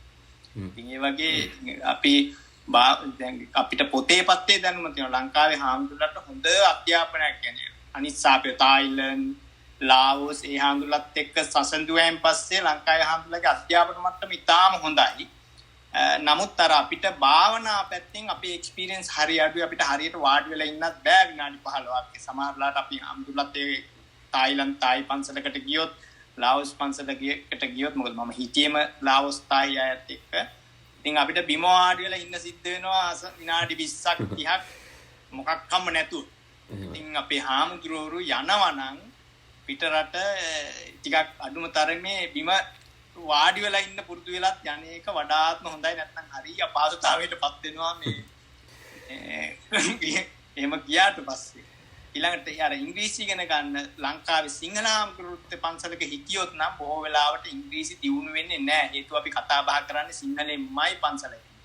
ඒකට කවුරු හරි ඉංග්‍රීසි බැරුව මම ඉංග්‍රීසි හාමුදුරුවෝ කීප එක හරියටම හරි ඉංග්‍රීසි බැරුව මම ඉංග්‍රීසි පොලිෂ් කරගන්නවා ගිහිල්ලා කියලා හිතාගෙන යනවා නම් බොහෝ වෙලාවට ලංකාවේ පන්සලකදී අපිට ඒ කටයුත්ත කරන්න හරි අපහසු වෙනවා හැමතිස්සෙම. මොකද අපි කතා කරන්නේ අපේ භාෂාවෙන්. දැන් මම හිටියේ ලාවෝස් පන්සලක ගොඩක් කලාවට. ඉතින් ඒ ලාවෝස් අයටත් ඉංග්‍රීසි කතා කරන්න බෑ. නමුත් කොහොම හරි ඉංග්‍රීසියෙන් තමයි කතා කරන්නේ. එක්ක ලාවෝස් භාෂාවෙන් එක්ක ලාවෝස් භාෂාව හැදෙන එක්ක තායි භාෂාව හැදෙන එක්ක ඉංග්‍රීසි භාෂාව හැදෙන. නමුත් ලංකාවේ පන්සලේ අපි හිටියන් පස්සේ බොහෝ වෙලාවට සිංහලෙන්ම තමයි. ඉතින් මම නම් බොහෝ වෙලාවට බැරි මරගාතේ හරි මේ ඉංග්‍රීසියෙන් බණ කියන්න මේ ඉල්ලගෙන පවා බණ මේ කියලා. ඉතින් ලංකාවේ පන්සලේදී ඉංග්‍රීසියෙන් තමයි හාමුදුරුවෝ මම දන්නවා සීලවිමල නායක හාමුදුරුවෝ වැඩසටහන් කරන්න කිව්වා. මම ඔක්කොම ඉංග්‍රීසියෙන්ම තමයි කරේ. මේ සිංහලෙන් මම කරේම නැහැ. ඉතින් කියන්නේ හේතුව තමයි එහෙම කරා නම් එහෙම සිංහලෙන් එක දවසක් කරොත් ඊළඟ දවසේ සිංහලෙන්ම තමයි කරන්නේ. එතකොට අපේ දැනුම වර්ධනය වෙන්නේ නැහැ. හොඳයි අනේ කොහොම පින් හාමුදුරන්ගේ අත්දැකීම් එකතු කරා. බොහොම පින් අපි හඳුරෝ ඒ කියපු මේ විශේෂයෙන්ම භාවනාව ගැන කියපු අදහස හරිම වැදගත්. අපි පොතේ දැනුම ෂෙයා කරන්න ගියොත් ඒක බෝරින් තමයි. මම හිතන්නේ අදටත් මම භාවනා වැඩසටහන් අපි සතිපතා විහාරස්ථානවල කරද්දී අපි non ශ්‍රී ලංකන්ස්ලට අපි අවස්ථාව දීලා අපි වැඩසටහන් හැම පන්සලකම කරනවා. ඒකෙදී එන්නේ ශ්‍රී ලංකන්ස්ලත් එනවා. ඉංග්‍රීසියෙන් තමයි මේ වැඩසටහන කෙරෙන්නේ කියලා අපි හැම සතිපතාම ඒකට දවසක් දීලා තියෙනවා. එහිදී අපි පැය භාගයක් විතර කතා කරනවා පොඩි දෙයක් අරගෙන අත්දැකීම සහ යම්කිසි සූත්‍ර කැලලක් හෝ චූටි දෙයක් අපි කතා කරන්නේ. මොකද අපි දැනුම දුන්නට හරියන්නේ නැහැ. අපි තුලිනුත් ඒක අපේ උනන්දුව මතු කරලා පෙන්වන්නේ නැත්තම් ඒක නිකන් අර ඒක හරියට ඒක දිලිව වෙන්නේ නැහැ. ඒක අපිට දැනෙනවා. ඒ හින්දා ලංකාවේ ඉඳලම ඔය කොහේ හරි අජාන් බ්‍රහම් හරි මොන හරි රිට්‍රීට් එකක් තියෙනවා කියලා දැනගත්තොත් ඒවට නිවාඩු අරගෙන හරි ගිහිල්ලා එතනදී පළවෙනි දේශනේ ඉඳලා අවසානයේ දක්වා කියලා දෙන හැටි අහගෙන ඒවයි මොන හරි කතන්දරයක් ඉගෙනගෙන මෙහෙම තමයි 5 senses ගැන ඉගෙනුවේ. මේක හොඳ විදියක්. මමත් මේ විදියට තමයි ඉස්සරහට උගන්වන්නේ කියලා ඒක ෆෝමැට් එකක් අපේ ඔළුවේ නිකම්ම හැදෙනවා. උගන්වන්න වෙනකොට අරක මතක් වෙනවා. ඒතර අපි මේ විදියට උගන්වනවා. ඉතින් එහෙම නැත්තම් කවුරු හරි හාමුදුරුවමකට මොකක් හරි මාතෘකාවක් ගැන කියන්න තියලා තියෙනවා නම් ඒකට කිසි දෙයක් මතක් වෙන්නේ නැත්තම් පටන් ගන්න හැටි අපි කාව හරි සම්බන්ධ කරගන්න. අපිට ඒ අත්දැකීම තියෙනවා නම් අපි කියන මෙන්න මෙහෙම ඕක කියලා දෙන්න කියලා. ඉතින් අපිට පුළුවන් සාමූහිකව මේ ප්‍රශ්නෙට මුහුණ දෙන්න.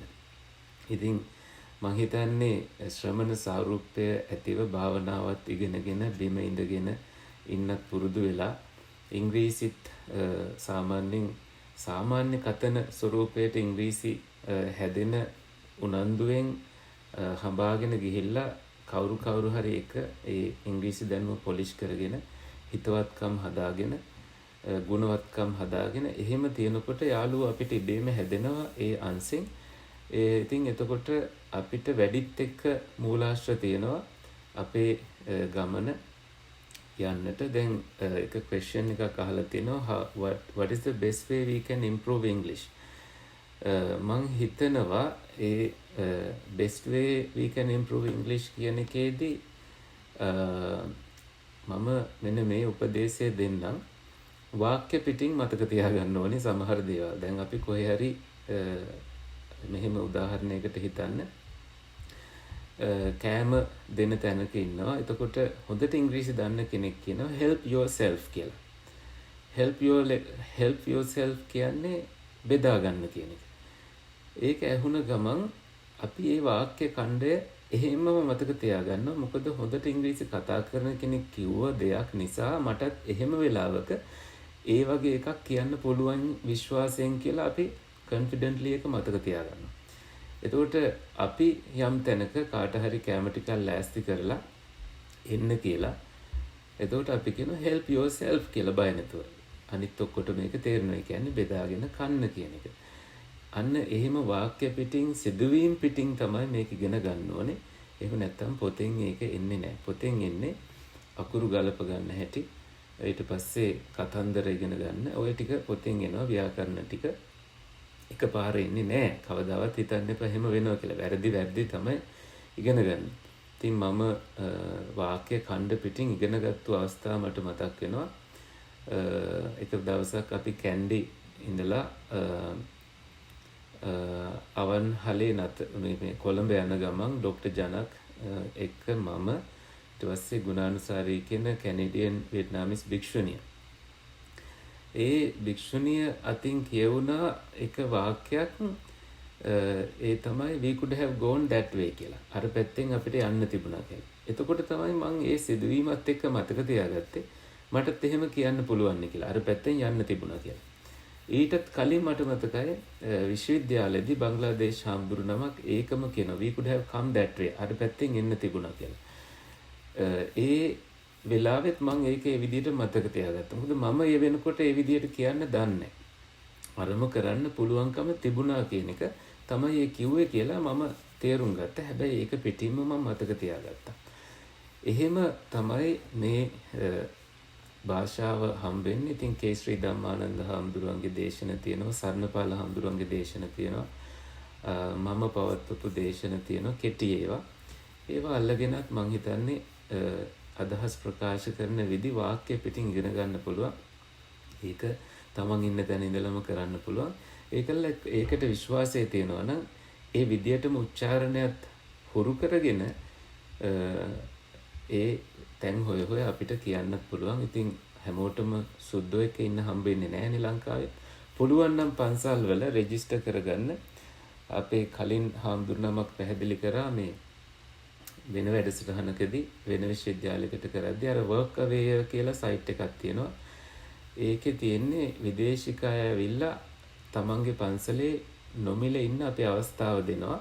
අපි කන්න බොන්න ටික දෙනවා. ඒගොල්ලෝ වර්ක් කරනවා පන්සලේ. අපි හිතමු ඉංග්‍රීසි උගන්වන්න තියෙන්නේ කියලා ඒක කරනවා. ඉතින් ඒක ලෝකෙම තියෙන නෙට්වර්ක් එකක්.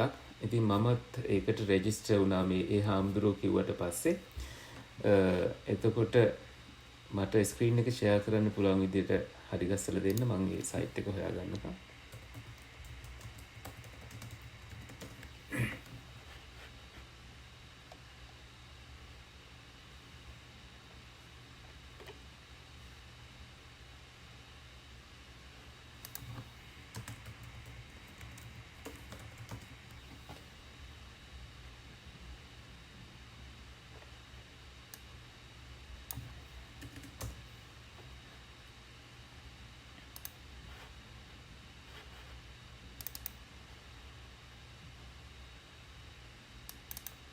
මේක නම් මම හොයාගත්තේ ඇත්තටම මේ Airbnb එකේ දාලා තියෙන place එක. මේ place එක මම work away එකේ register කරලා තියෙන්නේ. දැනුත් දෙන්නෙක් ඇවිල්ලා අද රෑ නතර වෙලා ඉන්න මේ උඩ තට්ටුවේ.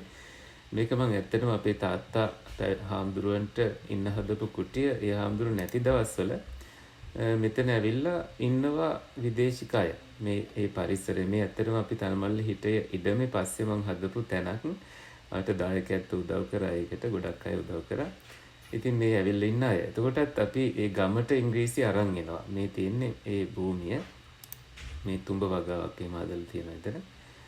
ඉතින් ඒක ලොකු ගමනක් ඇත්තටම මේ අපි ඒක ඇඩ්වර්ටයිස් කරලා තියෙන හැටි. ඉතින් අපේ පන්සල් වල ඕක කරන්න පුළුවන්. පන්සල් වලට කාමරයක් ලෑස්ති කරලා විදේශිකයන්ට එන්න කියලා මං හිතන්නේ අපිට පුළුවන් ඒගොල්ලන්ට කන්න බොන්න ටික දීලා ඒගොල්ලෝ හරි ආසයි ඒකට. හැමදාම මට රික්වෙස්ට් එනවා මං ඉතින් එන්න කියලා කියනවා. අපි සල්ලි ගන්න නෙමෙයි ඒක කරන්නේ. ඒගොල්ලන්ට නොමිලේ ඇවිල්ලා මේක නම් Airbnb දාලා තියෙන. ඒකේ ඒගොල්ලෝ කන්න බොන දේවල් වලට එහෙම වියදමක් දෙනවා. ඉතින් එහෙම තමයි මේ සමහර දේවල් අපිට කරන්න අපිටම අවස්ථාව හදාගන්න පුළුවන් වෙන්නේ. කුසල හම්දුරෝ මේක මේ කැට්වොක් එකට පොඩ්ඩක් දාන්නකො සමහර වෙලා. දාන්න. තව ප්‍රශ්න තියෙනවද?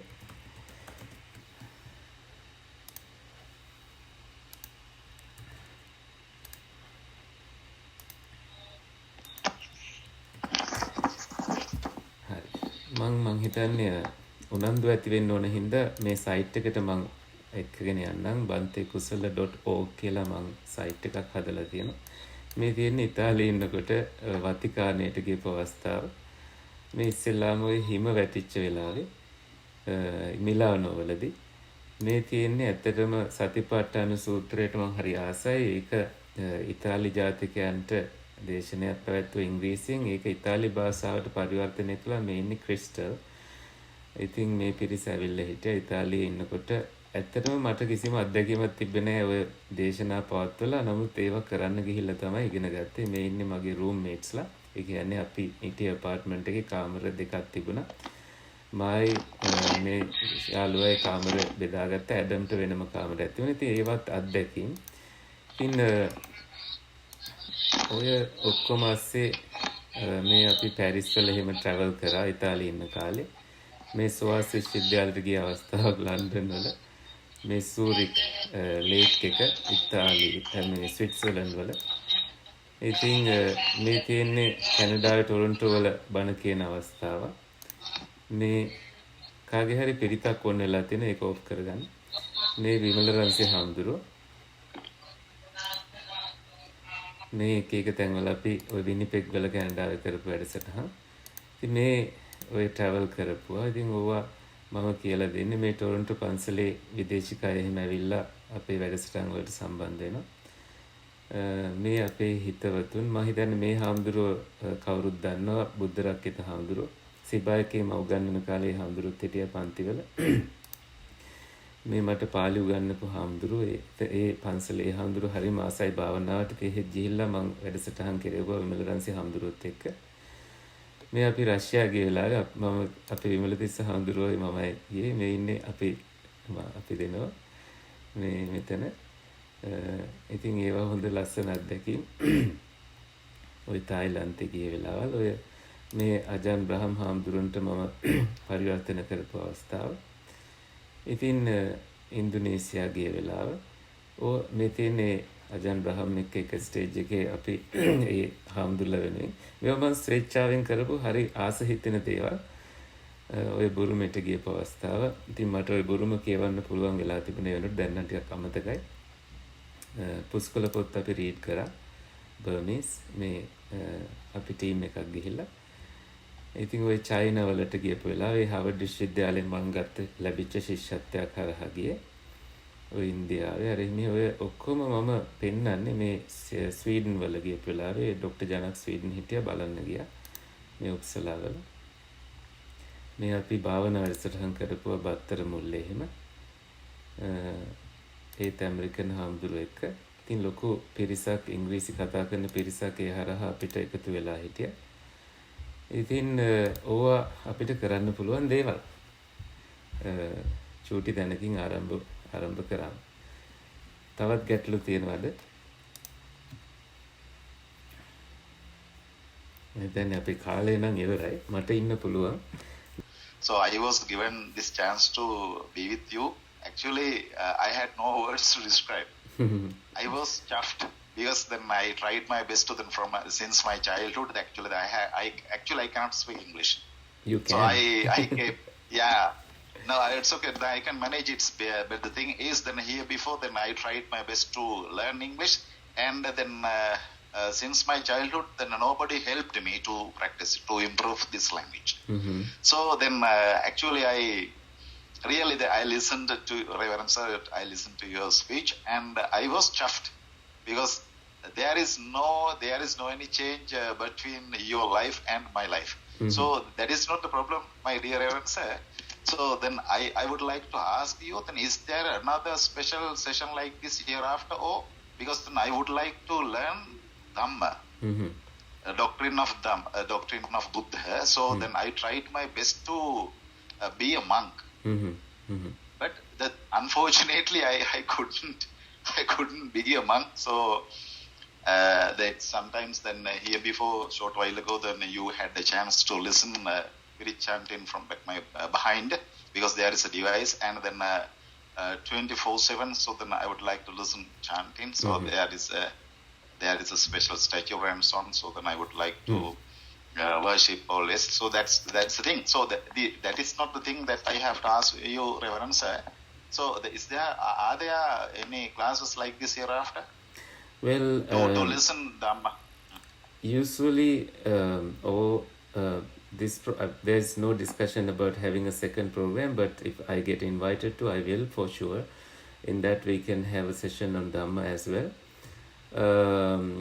Let's see, if I get invited, perhaps you will know and you can also join. But for the time being, I think it would be best to come to the West End Buddhist Center's website and learn from live programs. Every Wednesday we have, are you in Sri Lankan time or are you in Canada? I'm in Sri Lanka, my dear So yeah, Reverend so Sir. if it So will be, the time it is 9:05. yeah, 7 PM. p.m. Our time, Toronto time. I think you'll have to do a little time Difference. adjustment, and maybe you can join Wednesday 7 p.m. program live, and there you can learn Dhamma. There is also another program conducted in Great Lakes Buddhist Vihar, where I used to live 3 years. There they do a Sutta study program, and also Dhamma Sukha Meditation Center in Missouri does programs, and they are also uploading them in YouTube. And contact me separately, I will guide you in that. So as you were talking, something else came to my mind. Yes, learning Dhamma terms, is important.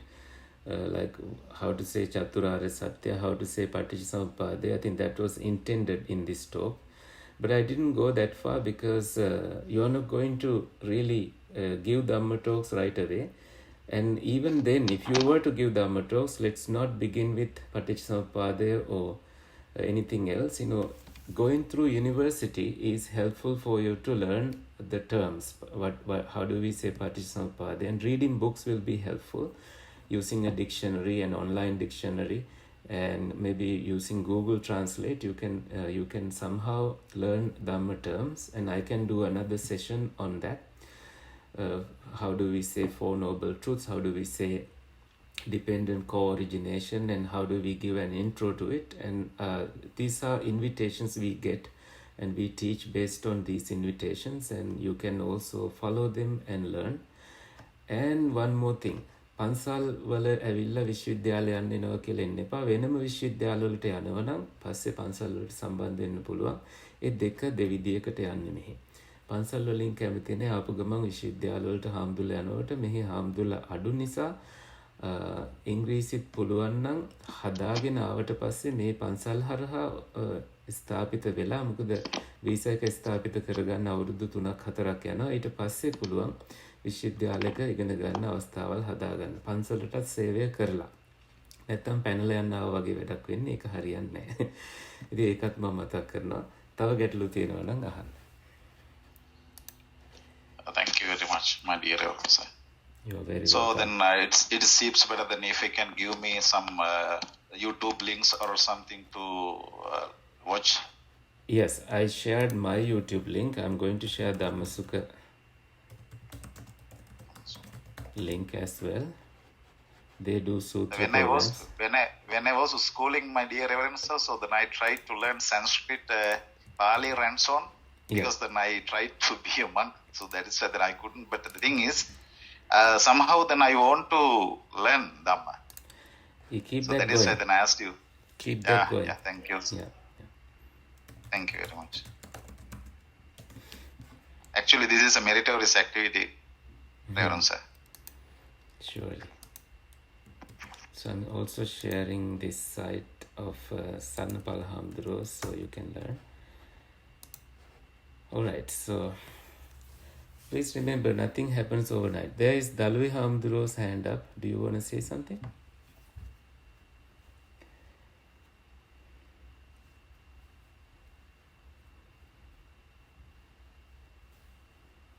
Dalvi Dhammavasa Hamduro? Yes, Honorable Sir. Thank you very much for the encouragement and inspiration given us by sharing your life story. You're welcome. I think that it will be encouragement for my academic journey. First, I want to know that normally when we are preaching Dhamma in Sri Lanka, we started Dhamma sermon by inviting groups. So, in the same way, when we are preaching Dhamma in a foreign country in front of foreigners, we should do the same thing. I want to know, is it necessary to invite God like we do in Sri Lanka? In a Wednesday guided meditation session, you don't have to. You begin with a set program. That means there's a booklet where you do the chanting part, including the Metta Sutta chanting, and after that transferring merits to Devas is done, but we don't do invitation to Devas. But if you are giving a talk to Sinhalese people, those cultural elements can be included depending on your interest. That means even the talk that I gave yesterday, because we have a Poya Day program here, I began with Samantha Chakkavalesu because the audience was Sinhala. They are used to seeing these. They have so much faith toward these cultural elements, but much less interest by non-Sri Lankans for such things. You can incorporate a little bit of it. You can say we do that. They will not mind it, but I think there is no such a strong need for you to have all those elements added to your talk, because you have only 30 minutes and maybe 10 minutes of that goes to the chanting, and the remaining 30 minutes you bring a little message and you share that and say, let us now do the guided meditation. You can also begin with the meditation and then end with the talk, depending on your mode or situation at the time. So it's not necessary. Thank you, Honorable Sir. You're welcome.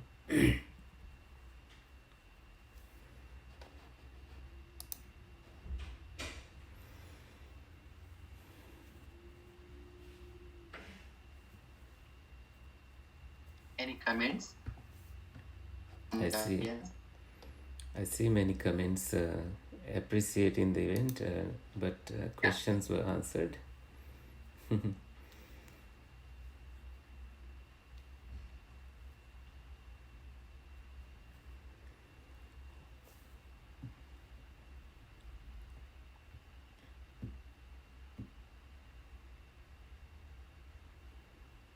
I may have forgotten so many things, but I still think that, monks in Sri Lanka need to come out of Sri Lanka, see the world, whether you are teaching in a Pirivena or in a university or not teaching at all.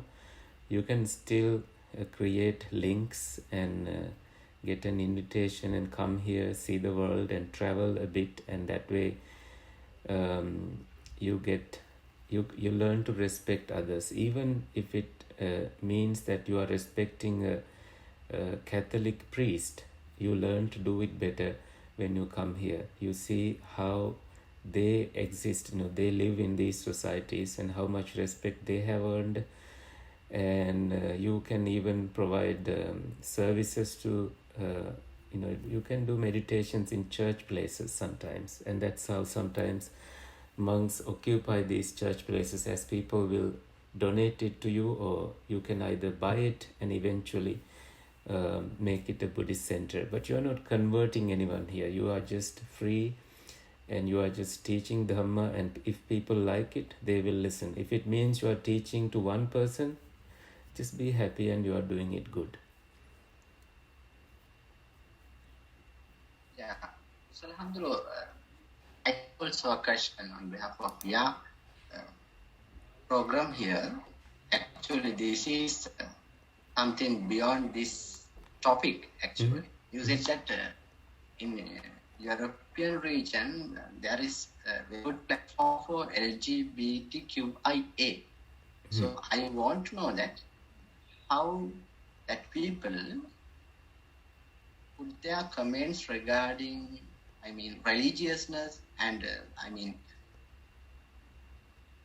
but teachers, masters, then how they believe on the words of the Buddha. Yeah. Share me your experience regarding those people and their views on religiousness. Yes. Well, well, as we know, they come from different countries, and also some are born here.